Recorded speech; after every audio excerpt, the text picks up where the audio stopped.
Philippine National Police is committed in ensuring the public safety, in reducing the fear and the incidence of crime in the community.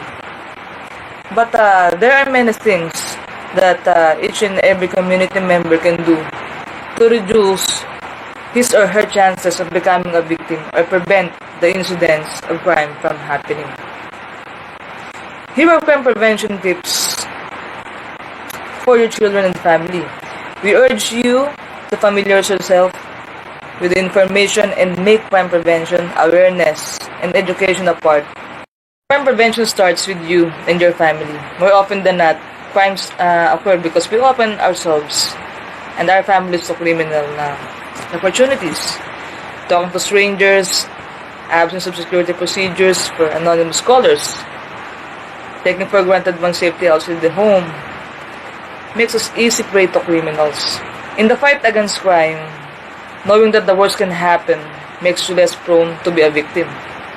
Protecting your children and family is a matter of responsibility that cannot be taken on by anyone else because you can make the difference. Narito na po ang mga tips kung saan mas mapapangalagaan natin ang mga bata or keeping the children safe. So, number 1, teach your children not to talk to strangers or accept anything from strangers, especially in school. Tell them to report the incident to school authorities.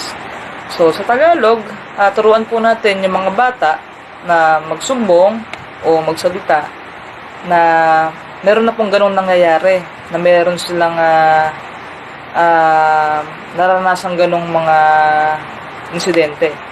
Sabihin na natin na turuan natin sila mag-express ng feelings nila or ng saloobin nila sa mga nakakasakop sa kanila. Pangalawa, ask your children's school not to give out any information regarding persons authorized to pick up your children other than those duly authorized by you. For security, children should be asked to talk to the parent authorizing their release. Napakasimple lang po, no?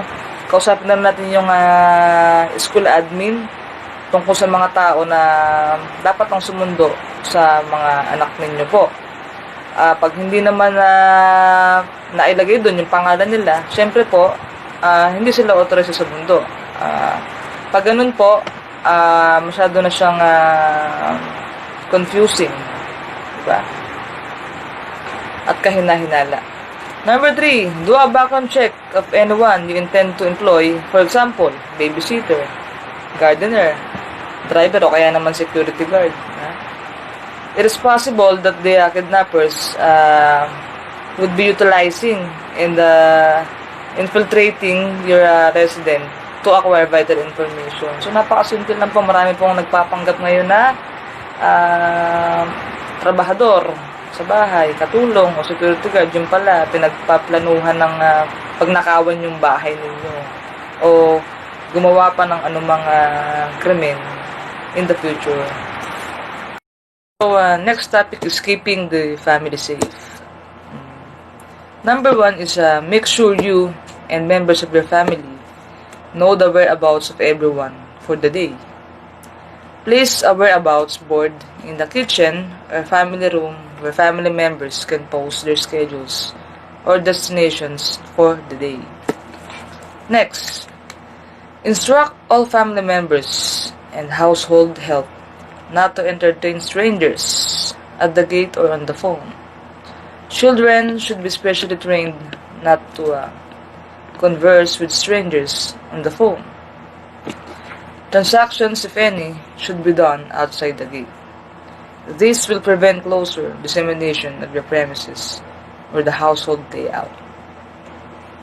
Next, teach your family and household helps to verify the identity of phone callers before identifying themselves. Next is never give out information on the whereabouts of family members to just anyone on the phone. Friends or relatives should be politely asserted and asked to call again so they can personally talk to the person they are looking for. Should the unknown caller insist on asked to speak to each and every family member for his name and politely say the message will be relayed and that he should call back again. Call the police assistance if you repeatedly receive anonymous phone calls. Next is instruct family members in your house. Help that designated family member must be contacted in an emergency, or if there are dubious characters at your door or on your phone. List the important phone numbers in front or back page of your directory for easy access. Next is be aware of phone swindlers who call in and report that one family member has been in an accident and is asking for the family member or household help to bring cash or other valuable to a certain place. Verify with another family member before acting on this. Next is verify the identity of callers at your gate before opening the door. Use peepholes provided on gates and doors for this purpose. Should the stranger be a repairman, electrician, or the like, and verify his identity by calling the service office, or what do we call the verification. Lastly, advise your children to refrain from playing or loitering on a street outside your residence where they are highly vulnerable to abduction. Advise your children never to leave home, and telling you of their destination and expected time of arrival is necessary. So, dito na po tayo sa emergency call 117. Sabi dito, an emergency call is defined as a situation where a person's life or liberty is in danger or threatened. In progress calls are where crimes are being committed at the time of your report. So, ano po yung mga examples ng emergency calls na yan? So, enumerate po natin isa-isa. So, number 1 is yung mga accidents with injuries. Number 2 is yung mga attempted suicides. Number 3, yung mga rescue calls. Yan.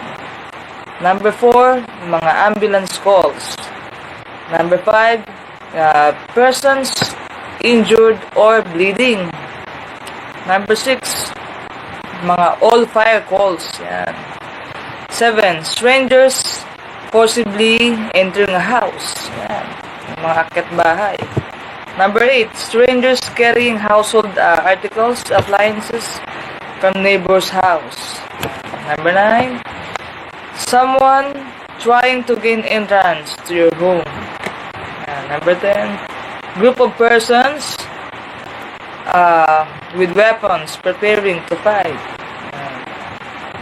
Number 11, automobiles stopping to pick up a person walking along the street. And it looks that the person doesn't want to go, especially young children. Yan yung mga kidnapper. Next, it's yung mga shootings, so yung mga barilan. Yan po. Next, yung mga stabbings, so yung mga saksakan. Yan. Next po is yung mga armed robberies. Yan, yung mga yung mga nagnanakaw sa mga bangko. Yan, mga armado sila. Last one is yung mga rape cases po. Sensitive po itong kung meron po tayong tinatawag na emergency call, meron din namang non-emergency call.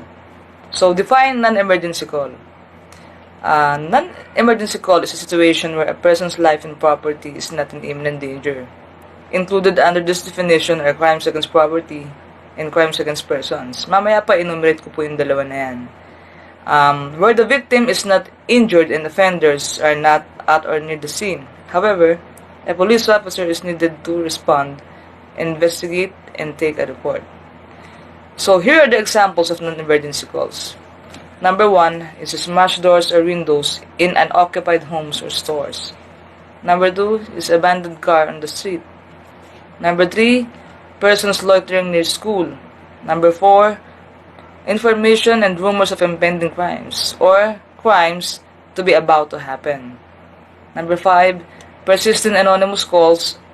Number 6, suspicious looking persons following your moves where shopping or on your way home. And last, is the late discovery of crime against persons or property. So, what is crimes against property? Number 1 is robbery. May tinatawag na with violence or intimidation against persons, or yung tinatawag na robbery hold-up. Next is with force upon things, or yung tinatawag na mga break-in. Next is theft. Meron tayong tinatawag na simple theft and qualified theft. Number 3 is the estafa. Number 4, malicious mischief. May tinatawag na ordinary malicious mischief and special cases malicious mischief. Next is the arson. And the last one is violation of the chattel mortgage law. Then what is crimes against person? Destruction of life. Classifications like parricide, infanticide, murder, and homicide. Let me take this opportunity to thank Ma'am Ivory Lanzar Santos, your advisor, for bringing me here. And in behalf of the Philippine National Police, let me greet you a happy anniversary for the CP Cares PH. God bless.